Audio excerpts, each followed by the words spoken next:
We've been talking about marriage, and you don't need me to tell you that marriage is under attack. We should each be very heedful of living the message of Our Lady of Fatima.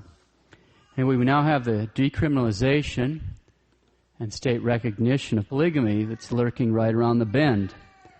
Would that were only an exaggeration. There's at least one very well-known American organization which officially supports challenges to polygamy laws. Their website has an article entitled Utah's Bigamy Statute and the Right to Privacy and Religious Freedom, in which they state, quote, by criminalizing private, consensual adult relationships that are motivated by sincerely held religious beliefs, we fail to live up to the constitutional promise that consenting adults be free to maintain and define their personal relationships without fear of government interference. Close quote. Okay, Father, what organization is this which actually officially supports challenges to polygamy laws? Well, I took that off the Utah website of the ACLU. Of course, everyone here is familiar with the situation in California. 2008, voters in California amended their state constitution by approving Proposition 8, the California Marriage Protection Act. But this past August, this amendment was declared to be unconstitutional in a ruling so insane and immoral that I can't even discuss it from the pulpit. In response to this ruling, Dr. Albert Mohler, who's the president of the Southern Baptist Theological Seminary, made some excellent and very pointed remarks and stated that, quote, marriage has been essentially redefined right before our eyes, close quote. But with all due respect to Dr. Mohler, he's completely wrong. He's wrong. The essential redefinition of marriage in the West occurred some 500 years ago. It's at the very foundation of the Protestant revolt. After all, what was the whole issue with Henry VIII? Why did he break away from the church and tear all England with him and started his own religion, placing it under the control of the state? Was it not so that he could essentially redefine the meaning of marriage right before the astonished eyes of the whole Catholic world? His redefinition of marriage is so well known that we'll pass over his story and turn our attention to the continent. We're swarming with all those renegade monks and priests who had broken their vows and taken up with renegade nuns and other loose women. For example, Father Luther and Sister Catherine, his concubine, who has somehow been popularly redefined as his wife. Luther is such an important figure in this regard, it's worth taking a moment to consider some of his teaching regarding marriage. The renegade friar is adamant. He's absolutely adamant that marriage should be regulated not by the church, but rather by the state. Marriage should be put under the control of the state. Martin Luther, quote, marriage is a civic matter. It's really not, together with all its circumstances, the business of the church. It is only so when a matter of conscience is evolved. Marriage is outside the church as a civil matter and therefore should belong to the government. I feel that judgments about marriages belong to the jurists. Since they make judgments concerning fathers, mothers, children, and servants, why shouldn't they also make decisions about the life of married people? I advise my dear brothers, the pastors and clergy, to refuse to deal with marriage matters as worldly affairs covered by temporal laws and to divest themselves of them as much as they can. Let the authorities and the officials deal with them, except where their pastoral advice is needed in matters of conscience. Close quotes, Father Martin Luther. Judgments about marriage belong to jurists. Marriage is a civic matter. It is not really the business of the church and should belong to the government. Judgments about marriage belong to jurists. Well, aren't these the very precise operating principles behind the divorce catastrophe and these new forms of marriage in our whacked-out society? At the very dawn of the Protestant revolt, we see a radical changing in the definition of marriage, not just in the personal life of the revolutionaries, but at the level of principles themselves. And as horrendous as it may sound, the ACLU, their support for polygamy is not original either. Quote, on September 3rd, 1531, Luther delivered an opinion in which he openly and candidly pronounced the marriage of King Henry VIII to Catherine of Aragon to be indissoluble, but pointed out that with the permission of the Queen, Henry might, quote, marry an additional queen in conformity with the example of the ancients who had many wives, close quote. Melanchthon, now in case somebody doesn't know who Philip Melanchthon is, he's one of the leaders of the Lutheran movement. He, along with Luther, he's considered one of the fathers of Lutheranism. Melanchthon also declared, quote, the king may with a good conscience take a second wife, while retaining the first, close quote. Luther and Melanchthon both stated in writing that Henry could practice polygamy. As we know, Henry VIII didn't take their advice. He decided to do it in a more serial fashion. But a few years later, another famous ruler of the time did take this advice. On December 9th, 1539, Martin Bucer visited Luther.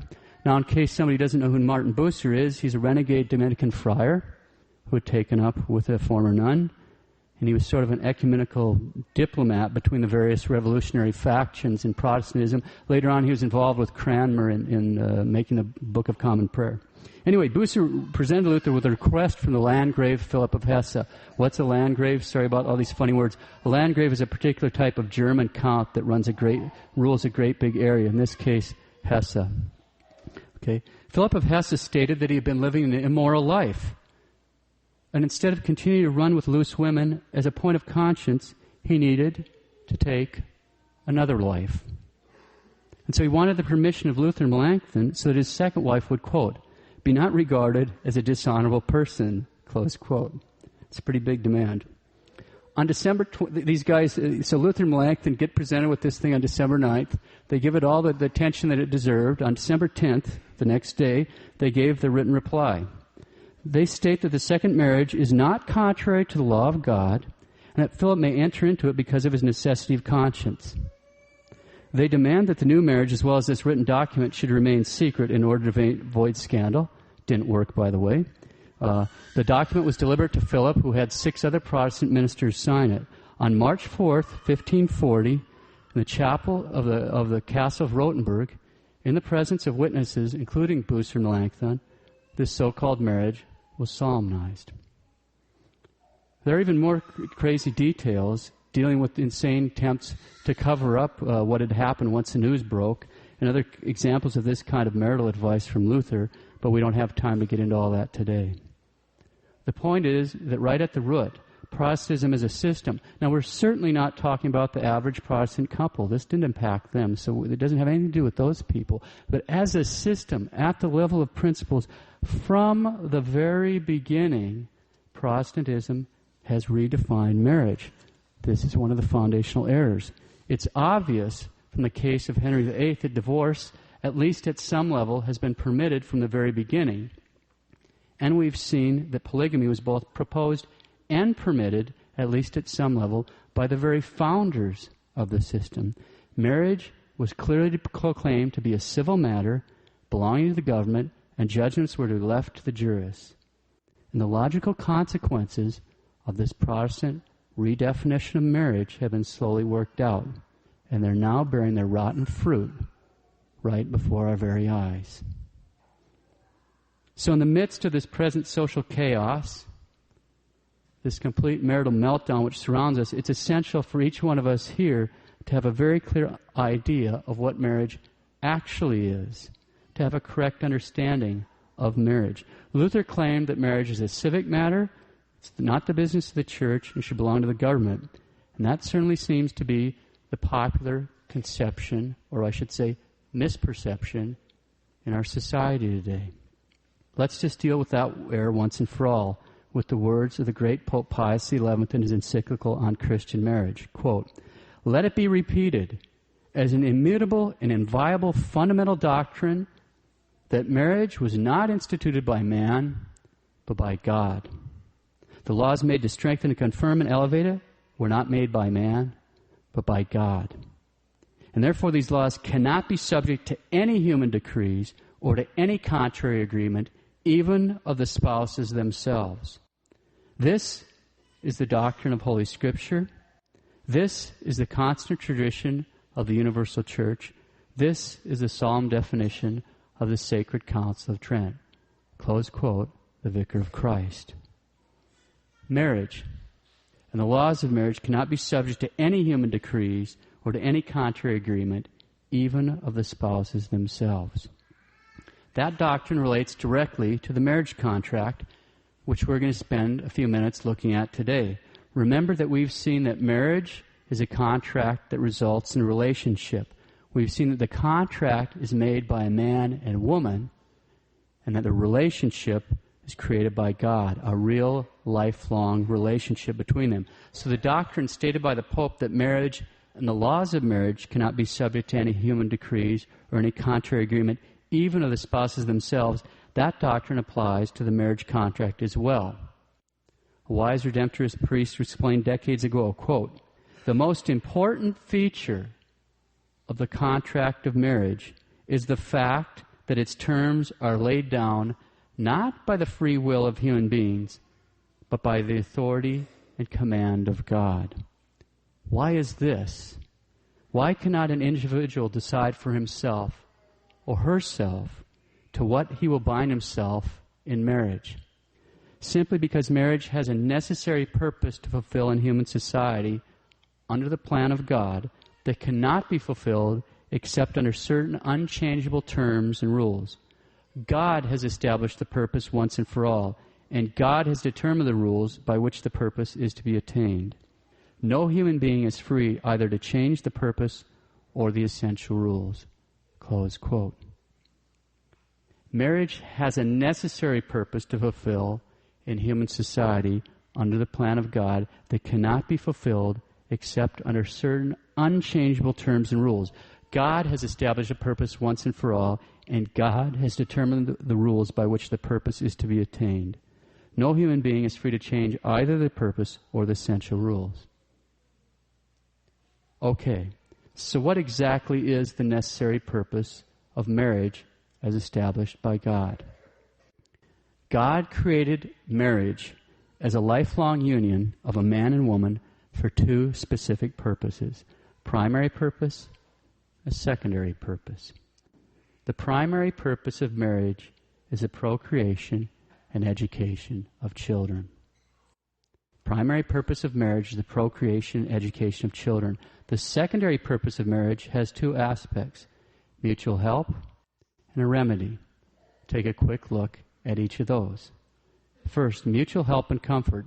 God intends that man and wife help each other, not simply in household chores and in raising the children, but especially by mutual love and care for each other. Second, the remedy. Since the fall, marriage is also a remedy for concupiscence. Now, concupiscence is one of these $3 words that refers to the appetite which tends towards the gratification of our senses. That's what concupiscence is, this appetite that tends towards the gratification of our senses. All that means is that one of the purposes of marriage is the legitimate quieting of the passions. But even that has to be understood in a Catholic sense. It actually means a lot more than just calming down a passion. Why? Because the legitimate quieting of passions, which God has blessed and placed within the boundaries of marriage, is not simply concerned with the passions. It's also meant to express the love and intensify the union of the two personalities of the man and wife. Okay, so the legitimate quieting of the passions within the boundaries of marriage is not simply concerned with the passions, it's also meant to express the love and intensify the union between the man and the wife, that union between their two personalities in this relationship called marriage. So God created marriage with two specific purposes. The first purpose, the primary purpose of marriage, is the procreation and education of children. The secondary purpose of marriage is mutual help and comfort of the spouses and the remedy for concupiscence. Okay, so we've considered the purpose of marriage. Let's turn to the marriage contract. Redemptorist comments on the marriage contract. Quote, "Reason by itself will never be able to overcome the emotional objections and obstacles to carrying out God's will that are made powerful by the effects of original sin. For that reason, the married and the about to be married must look upon their marriage contract as part of their commitment and surrender to Christ as their God, their Redeemer, their only hope of salvation and happiness. They must be mindful that through baptism they were reborn as children of God. They must look upon carrying out Christ's will in marriage, not as merely observing external legal formulas, but as the joyous fulfillment of a commitment they have made to Christ for time and for eternity.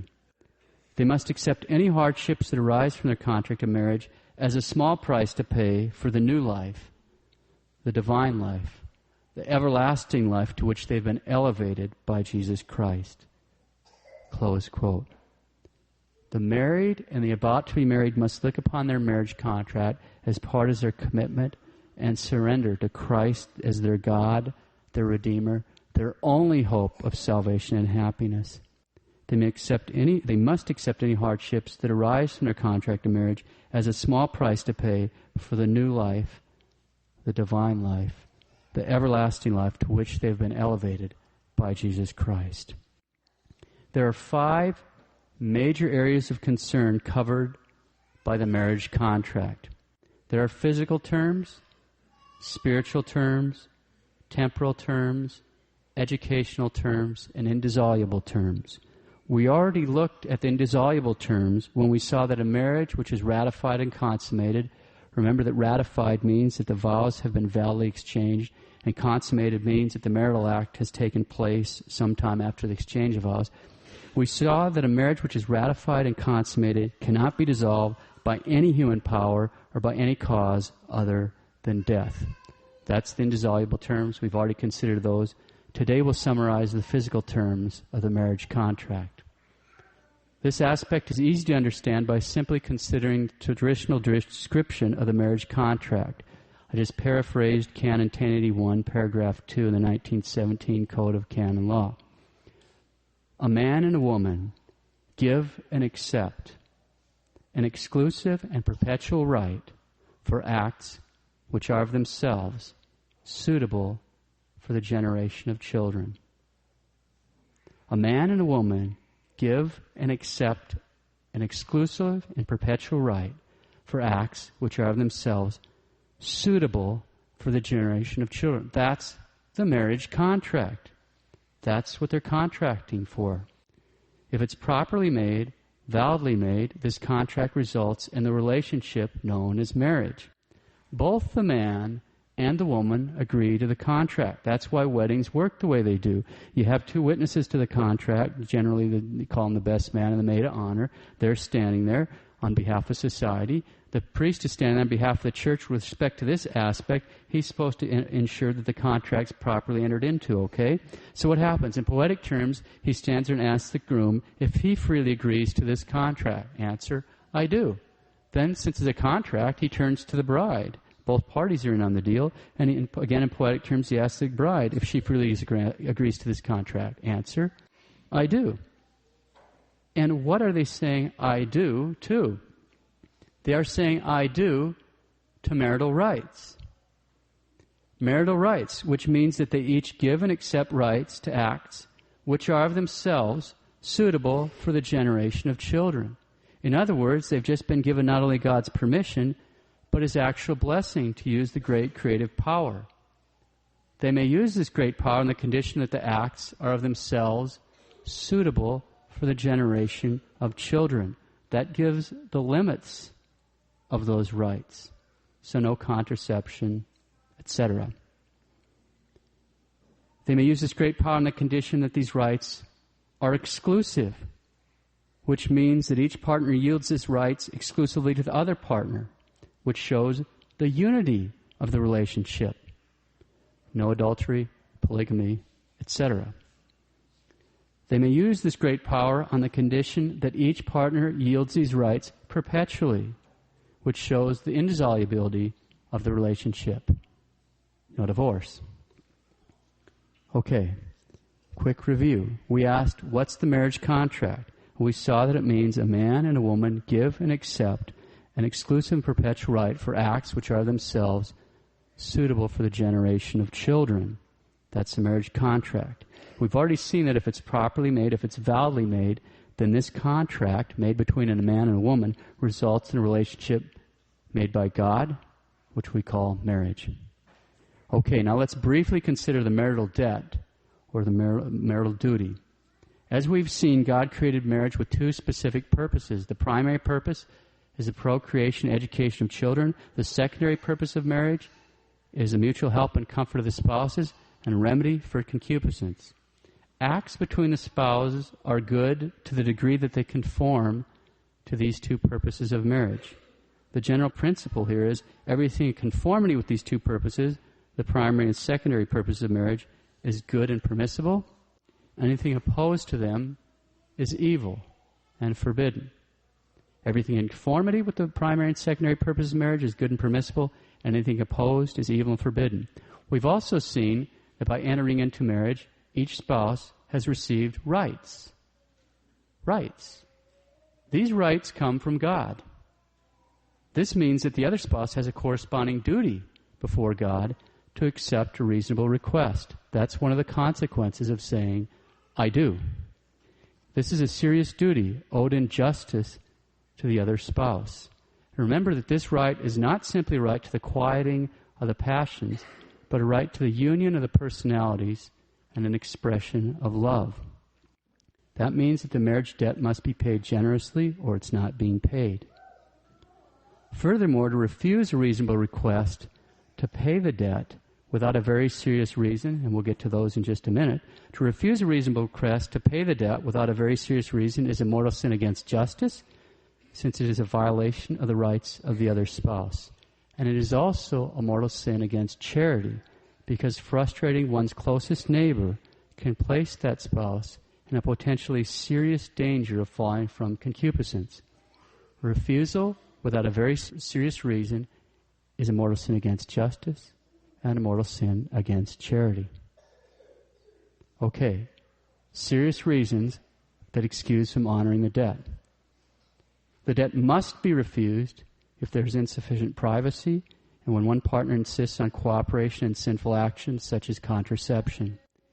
It may be refused for the following serious reasons. When the one requesting has committed adultery, if it has not yet been forgiven by the other party. When the one requesting is not in their right mind, for example, drunk. When there is a real danger of causing miscarriage. When there's grave danger of injuring the other spouse, for example, with a deadly disease, for up to 6 weeks after birth. Other questions should be referred to the confessional. Again, the debt must be refused if there's insufficient privacy and when one partner insists on cooperation in sinful actions such as contraception. It may be refused for the following serious reasons. When the one requesting has committed adultery, if it has not yet been forgiven by the other partner. When the requesting is not in the right mind, for example, drunk. When there's a real danger of causing miscarriage. When there's grave danger of injuring the other spouse, for example, with a deadly disease, for up to 6 weeks after birth. Again, other questions should be referred to the confessional. Let's review. Today we've taken a brief look at some of the current attacks on marriage and at their historical roots in the teaching, principles, and practices of the original Protestant revolutionaries. We've seen that marriage was created by God, which means that no one can change the nature of marriage or its rules. We've seen that God created marriage with two specific purposes: the procreation and education of children, and the mutual help and comfort of spouses, and as a remedy for concupiscence. We've seen that these two purposes, primary and secondary, are legitimate, which means that acts between spouses are good to the degree they conform to these two purposes of marriage. We've seen that the general principle is everything in conformity with these two purposes, the primary and secondary purposes of marriage, is good and permissible. Anything opposed to them is evil and forbidden. We've seen that the marriage contract has physical terms, spiritual terms, temporal terms, educational terms, and indissoluble terms. Today we summarize the physical terms of the marriage contract. We've seen that the marriage contract meant that a man and a woman give and accept an exclusive and perpetual right for acts which are themselves suitable for the generation of children. We've seen that God has given each spouse rights which means the other spouse has a corresponding duty before God to accept a reasonable request. We've seen that this is a serious duty owed in justice to the other spouse, and it must be paid generously, or it's not being paid. We've seen that to refuse to pay the debt without a very serious reason is a mortal sin against justice, and it's also a mortal sin against charity.